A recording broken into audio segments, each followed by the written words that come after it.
honor. It was such an honor to work for you at the White House all 4 years, and I got a front row seat of how much you cared about the Latino community, and you delivered results, and you didn't pander to us. You gave us opportunity, and that's what we want. You know, we want the American dream. My mother was born in Mexico, my dad was born in Brooklyn with very humble means, and they worked very hard and achieved the American dream. So that's how what other country could a little girl from East LA make it to the White House to work for President Trump?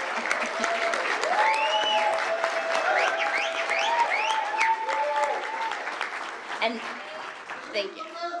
And that dream is achievable through jobs. And we care, like all Americans, about the #1 issue, and that's jobs and the economy. And we have some amazing business owners here, sir, that want to tell you about how it was under your administration and what the trouble they're having. And so we have Joel Garza, who's here, who owns many Sonic franchises, among many other things. He's an entrepreneur. And so, Joel, why don't you tell the president and everybody here about what you're experiencing? Thank you, Mr. President, Thank you. to have us here and taking the time to be with us today. It's been the last 3.5 years, the worst years for businesses. Inflation, interest rates with banks, prices, everything, you know, is nothing compared to 2017 to 20, right, when you were, you know, at the White House.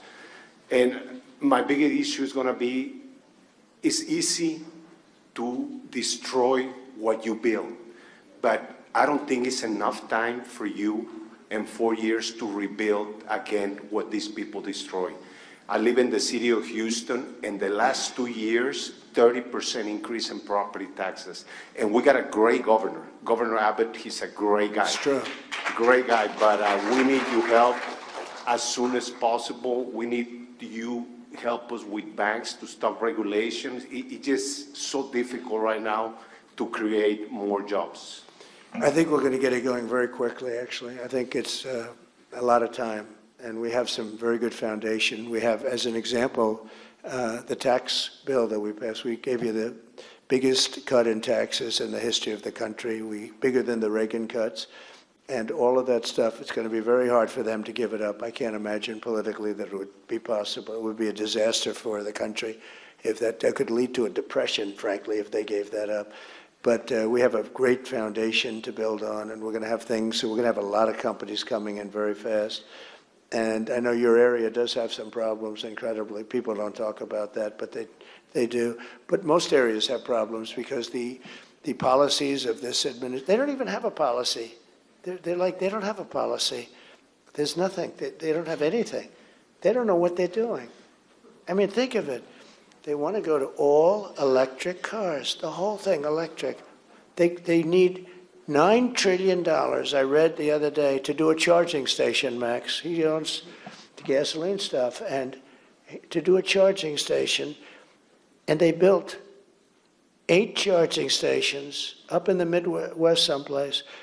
They spent $9 billion. I kid you not. You know what that is? A charging station is like a gas pump. It's the equivalent of a gas pump. They spent $9 billion for 8 charging stations. So if you look at it that way, if you did the whole country, you would have spent $30 trillion, okay? Which is more than the country, which is every country in the world. It's so out of control. It's so horrible. And they don't want to change. The truckers came in to see me. The truckers are great. They have trucks that can go from New York to Los Angeles on a tank of diesel fuel. And they came in almost crying. They said, these people are crazy. They want us to go to electric trucks. And the problem is they don't go far. They'd have to stop 6 times. I mean, you talk about no deliveries. They have to stop 6 times. They're 2.5 times heavier than gasoline or diesel. So the truck would weigh 2.5. I said, well, that could be a problem, right? Yes, you'd have to rebuild every bridge in the United States because they can't hear. What do you think of that, Carlos? So now if you're a child, you'd say, okay, that doesn't work. You know, those 2 things, right? It doesn't go far. And the other thing, third thing, is they'd have to use half of the capacity for the battery because the battery takes up tremendous amounts of room, much more than a load of diesel fuel. which is, something. And by the way, even little things, I'll give you little boring facts.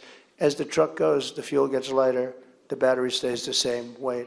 So it's massively heavy, and it takes up about 50% of the area that you're supposed to use to transport it. So it doesn't work. So normally what you do is say, all right, after about, would you say 3 minutes, Carlos? 3 minutes, you'd say, okay, let's get on to the next. That doesn't work. They say, we don't care. We want you to do it.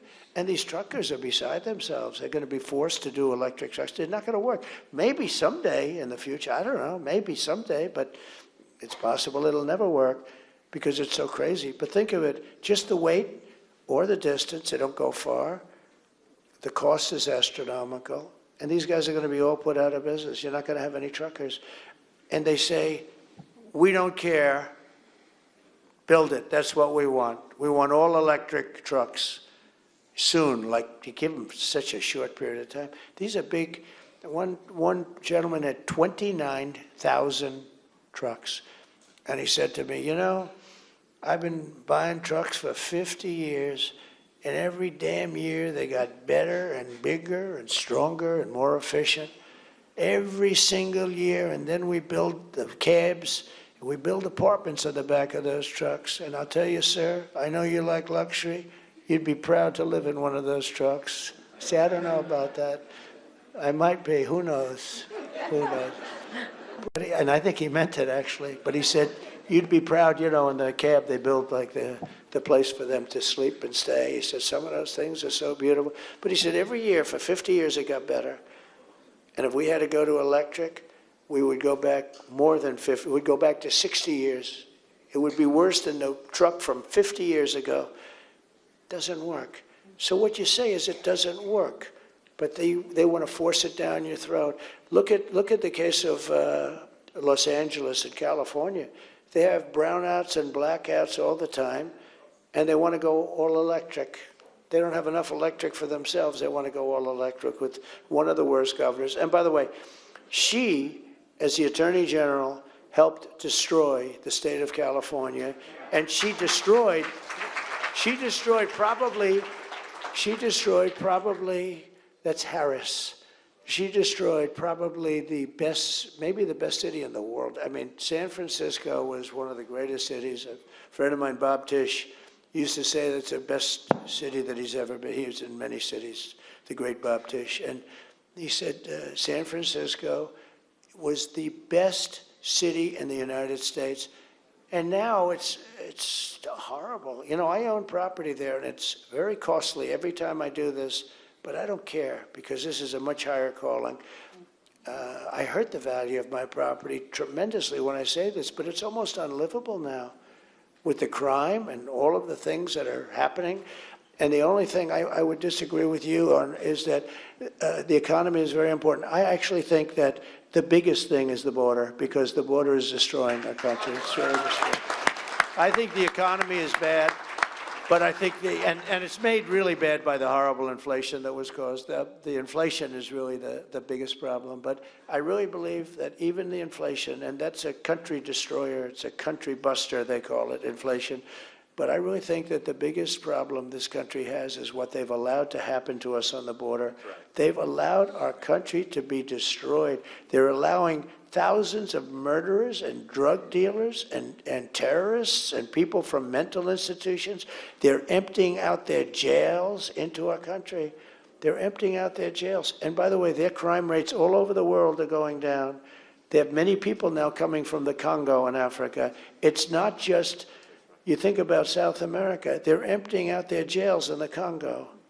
And they're delivering them to the border, and they're saying, congratulations, here's America. And we have 21 million people at least over the last little while. And if they got in, they're going to have open borders 100%, just like they tried to trick everybody. They said they tried to tighten it up a little bit just to because they have an election coming up. It didn't work much, but they forgot to tell you that they continue to fly big, beautiful Boeing jets right over the border with hundreds of thousands of illegal migrants landing in the Midwest and other places. They forgot to stop those planes coming in. They thought they were going to put a little bit of a show on the border and they could show something. They didn't do it. I think it's the single biggest problem because our country is loaded up right now with murderers and with people and seriously ill people from mental institutions, and those mental institutions are empty, and those jails are becoming empty, and countries are down 60, 70, and 80% in crime, and we're going through the roof with crime. When she said, no, the migrants don't commit crime. These migrants are, the criminals that they're allowing in are tougher than any criminal there is. The only good thing about it is they make our criminals look like nice people. These are ruthless, horrible people. I'd like to ask Max to say a few words because he gets it from the standpoint of where he was born. He grew up in a system, and I've seen him speak very beautifully on this subject of what's happening to our country. Max? Well, thank you, Mr. President, for being here.